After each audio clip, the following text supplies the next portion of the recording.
तो target with SDM में स्वागत है। आज हम लोग प्रीवियस ईयर क्वेश्चन को देखने का प्रयास करेंगे। जो हिस्ट्री में, जो मॉडर्न हिस्ट्री में जो प्रश्न पूछ चुका है किसी न किसी एग्ज़ाम में, उस प्रश्न को हम लोग देखने का प्रयास करेंगे।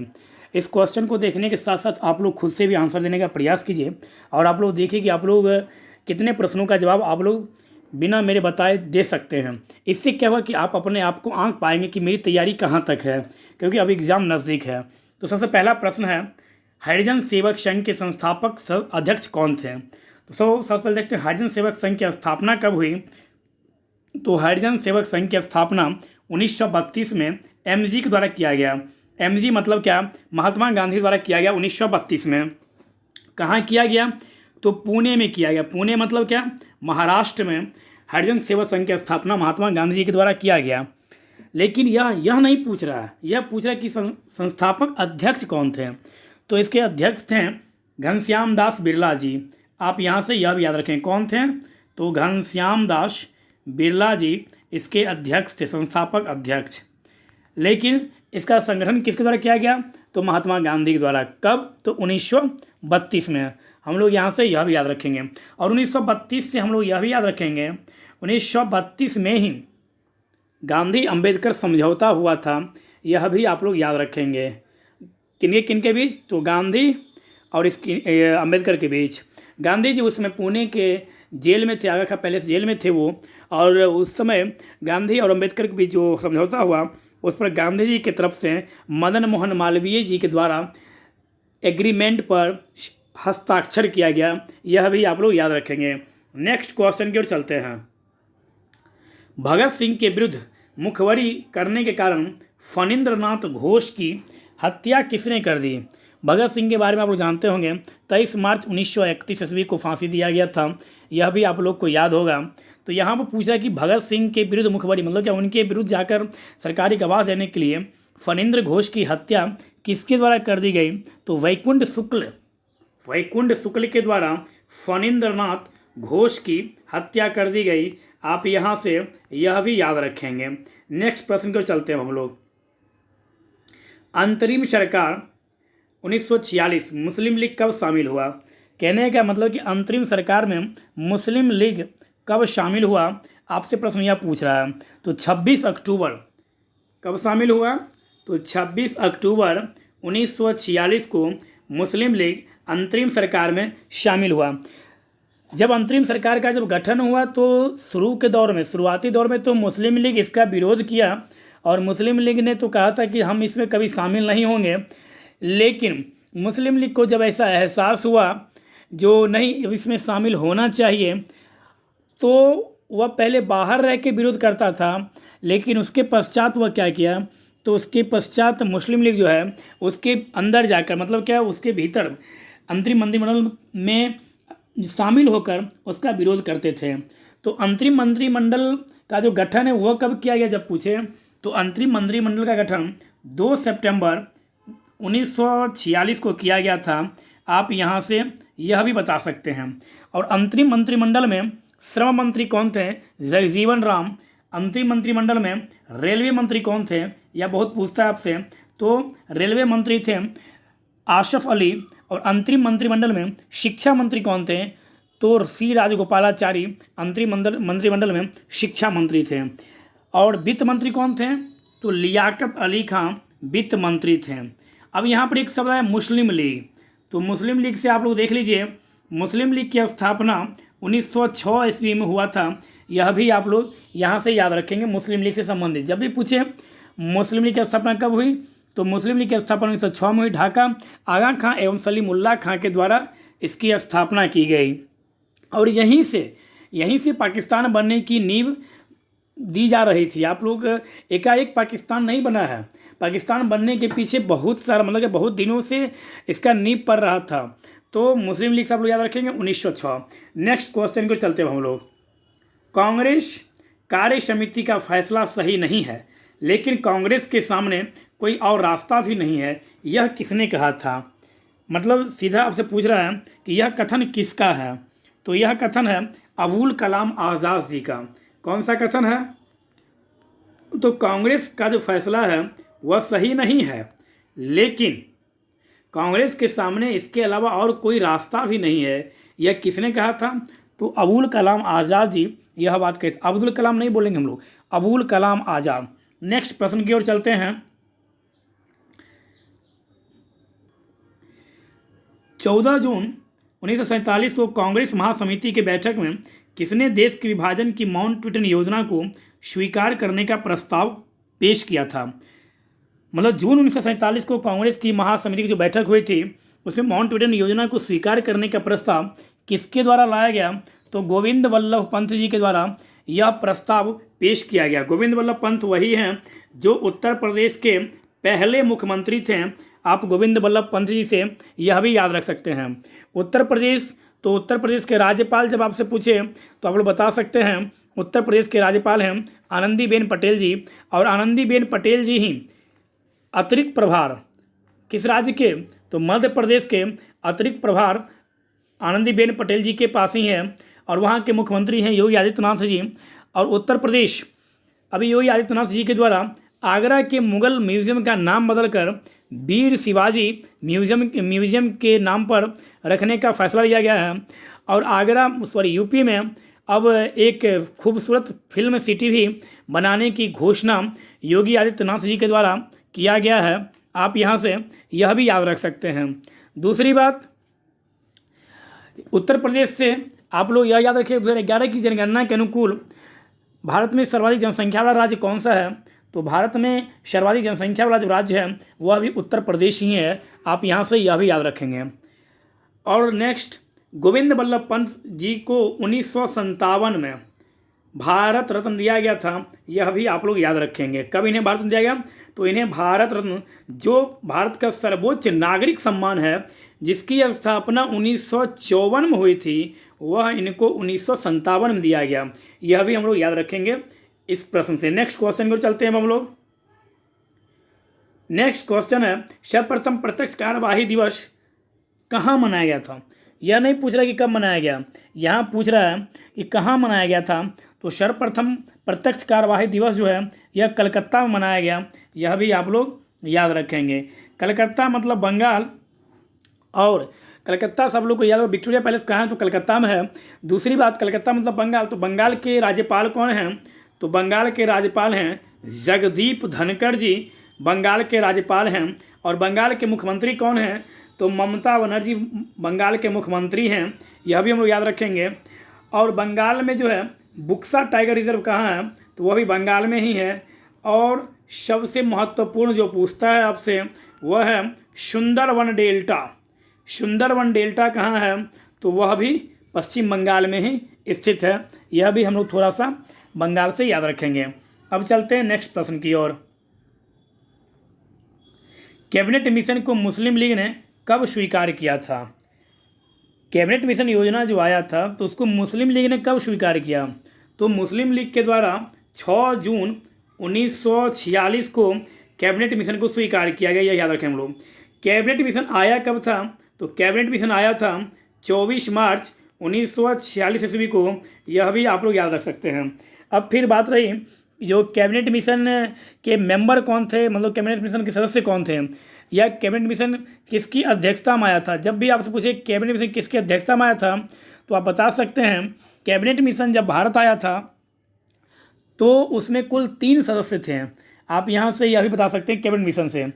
लेकिन यहाँ से पूछ रहा है कि किसकी अध्यक्षता में आया था, तो कैबिनेट मिशन पैंथिक लॉरेंस की अध्यक्षता में आया था। यह हम लोग याद रखेंगे। कैबिनेट मिशन के आधार पे ही भारतीय संविधान का निर्माण किया गया। आप यह भी याद रख सकते हैं कैबिनेट मिशन के आधार पर ही। कौन कौन से मेंबर थे? तो सर एस्टोफर्ड क्रिप्स, पैंथिक लॉरेंस और A.V. अलेक्जेंडर यह कैबिनेट मिशन के मेंबर के रूप में थे। इसका गठन कब किया गया? तो इस तरह से आप लोग याद रखेंगे कि 24 मार्च 1946 को यह भारत आए थे। और इनके द्वारा भारत में कुल 389 सीट फिक्स किया गया, जो इतने सीटों पर चुनाव होगा और जिसके तहत भारत के संविधान का निर्माण किया जाएगा। 389 ही क्यों, 400 क्यों नहीं हुआ, 390 क्यों नहीं हुआ? क्योंकि प्रत्येक 10 लाख पर एक सीट निर्धारित किया गया। इस हिसाब से कुल 389 सीट दिया गया और जिसके तहत जुलाई अगस्त में संविधान सभा के सदस्यों का चुनाव किया गया और जिसमें सबके लिए सीट बांट दिया गया। 292 ब्रिटिश प्रांतों के लिए 4 चीफ कमिश्नरी और 93 जो सीट था वह 93 सीट दे दिया गया देसी रियासतों के। तो कुल मिलाकर 389 सीटों पर चुनाव हुआ, यह हम लोग याद रखेंगे। टोटल कितना, तो 93 को सीट दे दिया किसे, तो 93 सीट दे दिया गया देसी रियासत को। चुनाव होने के बाद 208 सीट कांग्रेस को मिला और 73 स्थान मुस्लिम लीग को प्राप्त हुआ और 15 जो मतलब सीटों की प्राप्ति हुई वो अन्य छोटे छोटे दलों को यह प्राप्ति हुई। तो इस प्रकार से हम लोग देख सकते हैं। चलते हैं नेक्स्ट प्रश्न की ओर। नेक्स्ट प्रश्न है, कैबिनेट मिशन को कांग्रेस ने स्वीकार किया। पहले पूछा मुस्लिम लीग ने कब स्वीकार किया, तो 6 जून 1946। अब पूछा कि कैबिनेट मिशन को कांग्रेस ने कब स्वीकार किया, तो कांग्रेस ने स्वीकार किया 25 जून 1946। मतलब कैबिनेट मिशन को पहले कौन स्वीकार कर लिया, तो पहले स्वीकार किया मुस्लिम लीग, तब क्या कांग्रेस। मुस्लिम लीग 6 जून को और कांग्रेस 25 जून 1946 को कैबिनेट मिशन को स्वीकार किया। नेक्स्ट पूछा, नौसेना विद्रोहियों ने किसके दबाव में आकर आत्मसमर्पण किया था, तो नौसेना विद्रोहियों ने सरदार वल्लभ भाई पटेल के दबाव में आकर, पटेल बाबू के दबाव में आकर इन्होंने क्या किया, आत्मसमर्पण किया। पटेल बाबू से आप लोग याद रखेंगे, सरदार वल्लभ भाई पटेल को सरदार की उपाधि बारदोली की महिलाओं की तरफ से महात्मा गांधी द्वारा 1928 में दिया गया था। सरदार वल्लभ भाई पटेल का एक मतलब कि मूर्ति बनाया गया, स्टैच्यू ऑफ यूनिटी जिसे कहा जाता है। स्टैच्यू ऑफ यूनिटी का निर्माण गुजरात में किया गया है, जिसके डिजाइनर है Ram B Sutar. Statue of Unity को SCO के एशियाई धरोहर के रूप में शामिल किया गया स्टैच्यू ऑफ यूनिटी को। और आप लोग यह भी याद रख सकते हैं, सरदार वल्लभ भाई पटेल को संविधान सभा के द्वारा प्रांतीय संविधान सभा के अध्यक्ष, मतलब प्रांतीय समिति के अध्यक्ष कौन थे, तो प्रांतीय समिति के अध्यक्ष पटेल बाबू से सरदार वल्लभ भाई पटेल।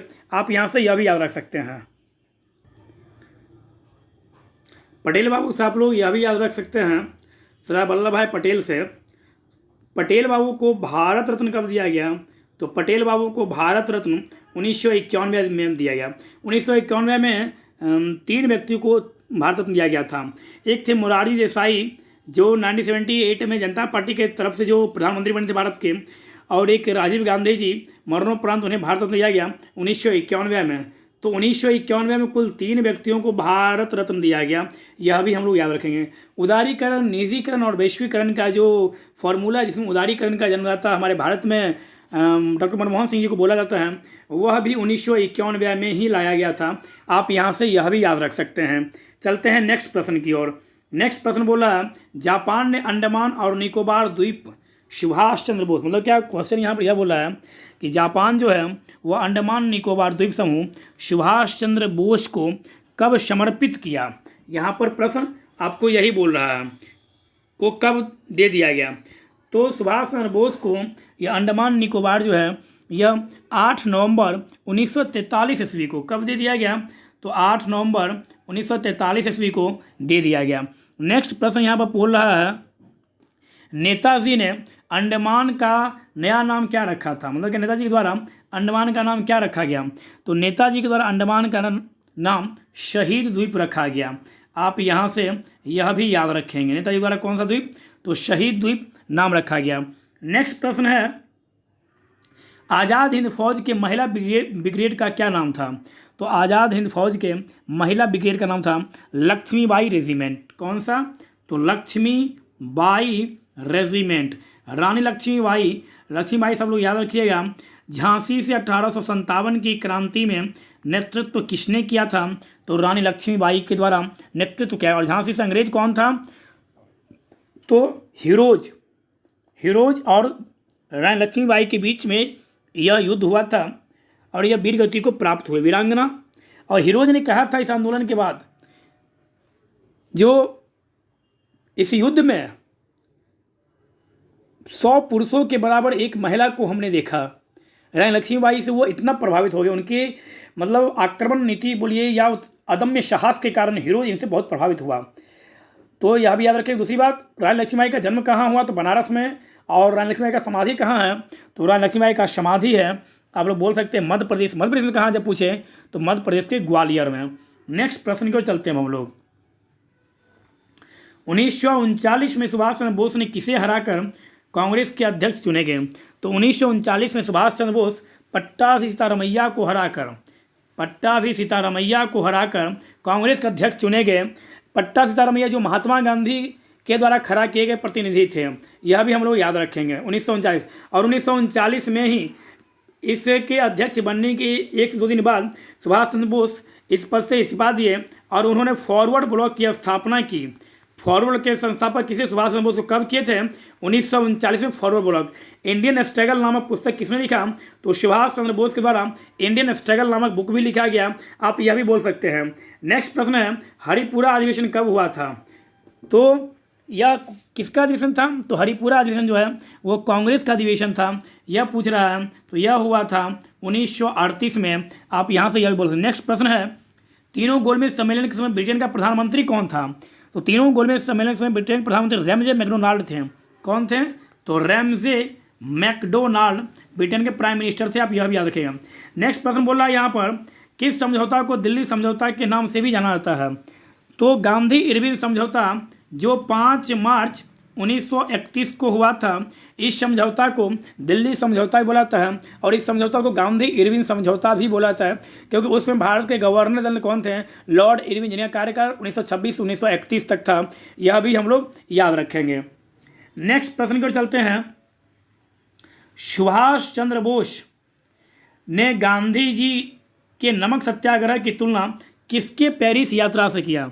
तो नेपोलियन की एल्बा से पेरिस यात्रा, सुभाष चंद्र बोस ने गांधी जी की नमक सत्याग्रह की जो तुलना जो है वह किसकी यात्रा से किया? तो नेपोलियन जो था उसकी एल्बा से लेकर पेरिस तक जो वह यात्रा किया था, उसकी तुलना पटेल बाबू ने, मतलब कि सुभाष चंद्र बोस ने गांधी जी की इस यात्रा से किए थे। नमक सत्याग्रह के बारे में आप लोग को पता ही होगा। 12 मार्च 1930 ईस्वी को यह यहाँ से निकले थे। कहाँ से? तो साबरमती से, और दांडी पहुंचकर इन्होंने नमक तोड़ा था और 5 अप्रैल 1930 को वो वहाँ पहुँचे और 6 अप्रैल को वो वहाँ पर इस आंदोलन को शुरू कर, नमक को तोड़कर, समुद्र के तट पर नमक को तोड़कर नमक सत्याग्रह की शुरुआत की गांधी जी के द्वारा, यह भी हम लोग याद रखेंगे। नेक्स्ट प्रश्न है, पब्लिक सेफ्टी बिल पास होने के विरोध में किसने सेंट्रल लेजिस्लेटिव असेंबली में बम फेंका था? पब्लिक बिल पास होने के विरोध में किसने सेंट्रल लेजिस्लेटिव असेंबली में बम फेंका था? तो यहाँ से आप लोग यह याद रखिएगा, इसका राइट आंसर होगा बटुकेश्वर दत्त और भगत सिंह। भगत सिंह और बटुकेश्वर दत्त, इन दोनों के द्वारा। वैसे बम फेंके तो सिर्फ भगत सिंह ही, लेकिन बटुकेश्वर दत्त इनके साथ थे। यदि ये दोनों चाहते तो ये दोनों आराम से वहाँ से निकल भी सकते थे, या यदि ये दोनों चाहते तो वहाँ पर बहुत सारे अंग्रेजों को या नेताओं को मार भी सकते थे, लेकिन इन्होंने बम इतना लो क्वालिटी का बम बना के ले गया। तो इनसे पूछा गया तो इन्होंने कहा कि मैं किसी को मारना नहीं चाहता हूँ, मैं सिर्फ बहरे को सुनाना चाहता हूँ। जब जनता पब्लिक सेफ्टी बिल का विरोध कर रही है तो यह क्यों पास किया जा रहा है? यदि ये दोनों चाहते तो ये दोनों भाग भी सकते, लेकिन ये दोनों वहीं पर खड़ा रहे और आराम से पुलिस आया और इन्होंने खुद स्वेच्छा से इन्होंने अपनी गिरफ्तारी दी और इन्होंने नारा लगाया, इनकलाब जिंदाबाद, इनकलाब जिंदाबाद। जो नारा दिया किसने था? मोहम्मद इकबाल द्वारा। लेकिन बहुत चर्चित किसके द्वारा किया गया? तो भगत सिंह द्वारा, क्योंकि भगत सिंह के द्वारा से सोचा गया कि क्यों ना कोर्ट को ही प्रचार का माध्यम बनाया जाए। और वह जब भी कोर्ट जाते थे तो कोर्ट में वे एक ही नारा देते थे, इनकलाब जिंदाबाद, इनकलाब जिंदाबाद। और बटुकेश्वर दत्त तो भगत सिंह को अकेला नहीं छोड़ना चाहते थे। इस कारण से बटुकेश्वर दत्त बोले कि नहीं, मैं भी अपने दोस्त के साथ रहूँगा, और इस कारण से वह भी वहीं पर गिरफ्तार हो गए। तो नेक्स्ट प्रश्न की ओर चलते हैं हम लोग। नेक्स्ट प्रश्न है, तेलंगाना आंदोलन कब हुआ था? तेलंगाना का नाम आप लोग सुने होइएगा। वर्तमान में जो तेलंगाना एक राज्य है, तो इसकी स्थापना तेलंगाना नामक नया राज्य गठन कब किया गया? तो 2 जून 2014 को तेलंगाना नामक नया राज्य का गठन किया गया। लेकिन यहाँ पूछा तेलंगाना आंदोलन कब हुआ? तो तेलंगाना आंदोलन जो है यह 1946 में हुआ था। तो 1946 आप लोग कैसे याद रख सकते हैं? 24 मार्च 1946 को कैबिनेट मिशन भारत आया। 2 सितंबर 1946 को अंतरिम मंत्रिमंडल गठन हुई। 26 अक्टूबर 1946 को मुस्लिम लीग अंतरिम मंत्रिमंडल में शामिल हुआ 1946 से। मुंबई में नौसेना विद्रोह कब हुआ? तो यह भी 1946 में हुआ। आप यहाँ से यह भी याद रख सकते हैं 1946 से। अब चलते हैं हम लोग नेक्स्ट प्रश्न की ओर। नेक्स्ट प्रश्न है, तेलंगाना आंदोलन से प्रभावित क्षेत्र था। तो तेलंगाना आंदोलन से प्रभावित क्षेत्र कौन सा था? तो तेलंगाना आंदोलन से प्रभावित क्षेत्र था एपी। एपी कहने का मतलब क्या है? आंध्र प्रदेश। इससे प्रभावित क्षेत्र कौन सा था? तो आंध्र प्रदेश। और आंध्र प्रदेश की नई राजधानी कहाँ है? तो आंध्र प्रदेश की नई राजधानी है अमरावती। आप यहाँ से यह भी याद रख सकते हैं। दूसरी बात, आंध्र प्रदेश का जो हाई कोर्ट है वो कहाँ है? तो आंध्र प्रदेश का हाई कोर्ट भी अमरावती में बनाया गया है। तेलंगाना का हाई कोर्ट बना दिया गया है कहाँ? तो तेलंगाना का हाई कोर्ट बना दिया गया है, आपको पता ही होगा, हैदराबाद। और आंध्र प्रदेश के राज्यपाल कौन हैं? तो विश्वभूषण हरिचंदर और जगमोहन रेड्डी यहाँ के मुख्यमंत्री हैं आंध्र प्रदेश के। और आंध्र प्रदेश के सरकार द्वारा ही हाल ही में अपनी 3 नई राजधानियों की घोषणा की गई है, यह भी हम लोग याद रखेंगे। कोलेरू झील कहाँ है? तो आंध्र प्रदेश में। हुसैन सागर झील कहाँ है? तो हुसैन सागर झील भी आंध्र प्रदेश में है। आप आंध्र प्रदेश से यह भी थोड़ा सा याद रख सकते हैं, कौन सा? तो हुसैन सागर झील कहाँ है? तो हुसैन सागर झील आंध्र प्रदेश में है। दूसरी बात, कुचिपुड़ी शास्त्रीय नृत्य जो है यह कहाँ का है? तो यह भी आंध्र प्रदेश का है। और मोहिनीअट्टम शास्त्रीय नृत्य यह भी आंध्र प्रदेश का है। आप यहाँ से यह भी याद रख सकते हैं। यामिनी कृष्णामूर्ति का संबंध किस नृत्य से है? तो यामिनी कृष्णामूर्ति का संबंध कुचिपुड़ी से है। आप यहाँ से यह भी याद रख सकते हैं। और हेमा मालिनी का संबंध किस नृत्य से है? तो हेमा मालिनी का संबंध जो है मोहिनीअट्टम से है। आप यहाँ से यह भी याद रख सकते हैं। तो इस तरह से हम आज कुछ प्रमुख प्रश्नों को देखने का प्रयास किए, जिसके तहत हम लोगों ने जो मॉडर्न हिस्ट्री का जो एग्ज़ाम में कभी न कभी पूछ चुका है या जिसकी पूछने की संभावना है, उस प्रकार के प्रश्नों को लेकर हम आपके सामने आए हैं। आप लोग इस वीडियो सीरीज़ को देखिए और आप इसका फ़ायदा उठाइए। इसका फ़ायदा आपको अवश्य ही आपके एग्ज़ाम हॉल में मिलेगा। नेक्स्ट प्रश्न की ओर चलते हैं हम लोग। नेक्स्ट प्रश्न है, अगस्त प्रस्ताव कब अंग्रेजों के द्वारा लाया गया? अगस्त प्रस्ताव जो है वो अंग्रेजों के द्वारा कब लाया गया? तो अगस्त प्रस्ताव अंग्रेजों के द्वारा 8 अगस्त 1940 को लाया गया। कब लाया गया? तो 8 अगस्त 1940 को अंग्रेज़ों के द्वारा अगस्त प्रस्ताव लाया गया। और 1940 आप लोग याद रखिए, 1940 से लेकर 1946 तक कांग्रेस के सबसे लंबे समय तक अध्यक्ष रहने वाले बने रहे थे कौन? तो अबुल कलाम आज़ाद। यह भी आप लोग याद रखें। और कांग्रेस के सबसे युवा अध्यक्ष, तो कांग्रेस सबसे युवा अध्यक्ष भी अबुल कलाम आज़ाद ही थे। नेक्स्ट प्रश्न की ओर चलते हैं हम लोग। नेक्स्ट प्रश्न है, स्वतंत्र भारत के प्रथम गवर्नर जनरल, मतलब क्या स्वतंत्र भारत के प्रथम गवर्नर जनरल कौन हुए? तो स्वतंत्र भारत के प्रथम गवर्नर जनरल लॉर्ड माउंटबेटन हुए। यह भी हम लोग याद रखेंगे। लेकिन जब पूछे स्वतंत्र भारत के प्रथम भारतीय गवर्नर जनरल, तो सी राजगोपालाचारी, यह भी हम लोग याद रखेंगे। और माउंटबेटन योजना भी आया था 1947, जिसके तहत भारत और पाकिस्तान अलग हुआ था, यह भी हम लोग याद रखेंगे। नेक्स्ट प्रश्न है, असहयोग आंदोलन के समय भारत का गवर्नर कौन था? असहयोग आंदोलन के समय भारत का गवर्नर जनरल कौन था? तो असहयोग आंदोलन के समय भारत का गवर्नर जनरल लॉर्ड चैम्सफोर्ड था। आप यहाँ से यह भी बता सकते हैं कौन था? तो लॉर्ड चैम्सफोर्ड। असहयोग आंदोलन, तो यहाँ फिर अब मन में प्रश्न आएगा कि असहयोग आंदोलन हुआ कब था? तो असहयोग आंदोलन हुआ था 1920 ईस्वी में। यह तो आप लोगों को याद ही होगा। असहयोग आंदोलन कब हुआ था? तो 1 अगस्त 1920 ईस्वी को असहयोग आंदोलन शुरू किया गया। असहयोग आंदोलन होने का क्या सब कारण था?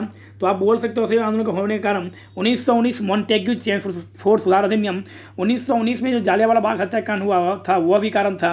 और रोलेक्ट एक्ट, बिना वकील, बिना दलील, बिना अपील वाला जो कानून था, रोलेक्ट एक्ट, जो सिडनी रोलेक्ट की अध्यक्षता में जो आया था, रोलेक्ट कानून के भी विरोध में। और डॉक्टर सैफुद्दीन किचलू और डॉक्टर सतपाल को गिरफ्तार कर लिया गया, जो पंजाब के बड़े नेता थे, और गिरफ्तार करके इन्हें हिमाचल प्रदेश भेज दिया गया।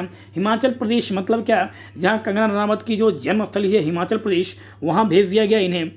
तो ये इन 3-4 प्रमुख कारणों के आधार पर गांधी जी के द्वारा असहयोग आंदोलन जो है वह शुरू किया गया था। कब? तो 1920 में। इसमें गवर्नर कौन थे, यह पूछ रहा है इस क्वेश्चन में। तो इस समय गवर्नर थे लॉर्ड चैम्सफोर्ड। लॉर्ड चैम्सफोर्ड का जो कार्यकाल है आप बता सकते हैं 1916 से 1921 लॉर्ड चैम्सफोर्ड का कार्यकाल था। सेडलर आयोग का गठन 1917 में हुआ था शिक्षा के लिए, वह भी लॉर्ड चैम्सफोर्ड के ही शासनकाल में हुआ था। आप यही बता सकते हैं। और रोलेक्ट एक्ट जो पारित हुआ था वह भी लॉर्ड चैम्सफोर्ड के ही शासनकाल में हुआ था। मतलब 1916 और से लेकर 1921 के बीच में जो भी घटा वह सब घटना किसके शासनकाल में हुआ था? तो लॉर्ड चैम्सफोर्ड के शासनकाल हुआ था। और तृतीय अफगान युद्ध भी जो हुआ था वह भी लॉर्ड चैम्सफोर्ड के शासनकाल में हुआ था। आप यहाँ से यह भी बतला सकते हैं। असहयोग आंदोलन जो है वह मतलब बंद कब किया गया? तो आप लोग बता सकते हैं 12 फरवरी 1922 ईस्वी को असहयोग आंदोलन बंद कर दिया गया, मतलब कि वापस ले लिया गया। क्यों? तो आप लोग बता सकते हैं 5 फरवरी 1922 ईस्वी को चौरी चौरा कांड हुआ था, जिसके कारण महात्मा गांधी के द्वारा असहयोग आंदोलन का जो है वह वापस ले लिया गया, क्योंकि महात्मा गांधी द्वारा यह बोला गया असहयोग आंदोलन को शुरू करने से पहले कि 1 वर्ष के भीतर मैं स्वराज दिला दूंगा, लेकिन इसकी कहीं आशा कहीं भनक तक भी नहीं आ रही थी, कहीं सुगंध तक भी नहीं आ रही थी कि स्वराज मिलने वाली है। वैसे भी लोगों का विश्वास धीरे धीरे टूट रहा था इस आंदोलन से। लेकिन पहला जन आंदोलन जब पूछिए आपसे कि गांधी के द्वारा चलाया गया पहला जन आंदोलन कौन था, तो गांधी द्वारा चलाया गया पहला जन आंदोलन असहयोग आंदोलन ही था। इससे पहले गांधी द्वारा 3 आंदोलन किया गया, लेकिन वह एक क्षेत्रीय आंदोलन ही था, जिसमें था पहला 1917 चंपारण सत्याग्रह जो बिहार में हुआ था, 1918 अहमदाबाद आंदोलन, अहमदाबाद मिल मजदूर आंदोलन, और 1918 खेरा। तो यह 3 आप याद रखिएगा, CAK केक, C से चंपारण, A से अहमदाबाद, K से खेरा। यह 3 आंदोलन गांधी के द्वारा क्रमबद्ध रूप से, कभी कभी सीधा पूछ देता है कि गांधी द्वारा चलाया गया क्रमबद्ध रूप से आप आंदोलन को बताइए, तो यह उल्टा कर देगा, कभी चंपारण खेरा अहमदाबाद दे देगा, तो याद रखिएगा चंपारण अहमदाबाद तब खेरा हुआ था। नेक्स्ट क्वेश्चन की ओर चलते हैं हम लोग। नेक्स्ट और लास्ट क्वेश्चन है आज का, सेटलर आयोग के समय भारत का गवर्नर कौन था? तो सेटलर आयोग का गठन कब किया गया?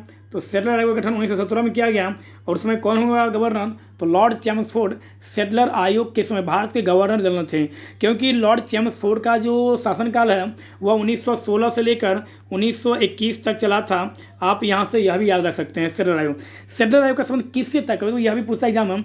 तो सेटलर आयोग का जो संबंध है वह शिक्षा से था, और तृतीय अफगान युद्ध जो हुआ था वह भी लॉर्ड चैम्सफोर्ड के समय में हुआ था। यहाँ से नेक्स्ट प्रश्न को देखते हैं, तृतीय अफगान युद्ध के समय भारत का गवर्नर कौन था? तो इसका भी राइट आंसर होगा लॉर्ड चैम्सफोर्ड तृतीय अफगान युद्ध के समय भारत के गवर्नर जनरल थे। तो हम लोग आज कुछ महत्वपूर्ण प्रीवियस ईयर का मॉडर्न हिस्ट्री का प्रश्न को देखने का प्रयास किए, यह आप लोग याद रखिएगा, और उम्मीद रखिए कि जो मॉडर्न हिस्ट्री जिस भी एग्ज़ाम, यदि हिस्ट्री पेपर होगा आपके एग्ज़ाम में, तो यहाँ से प्रश्न अवश्य ही आपको मिलेगा आपके एग्जामिनेशन हॉल में, और तब आपको मज़ा आएगा कि जो हाँ हमने बना कर है। इस कारण से इस वीडियो को अधिक से अधिक लोगों तक शेयर कीजिए, कमेंट्स कीजिए और लाइक कीजिए। धन्यवाद।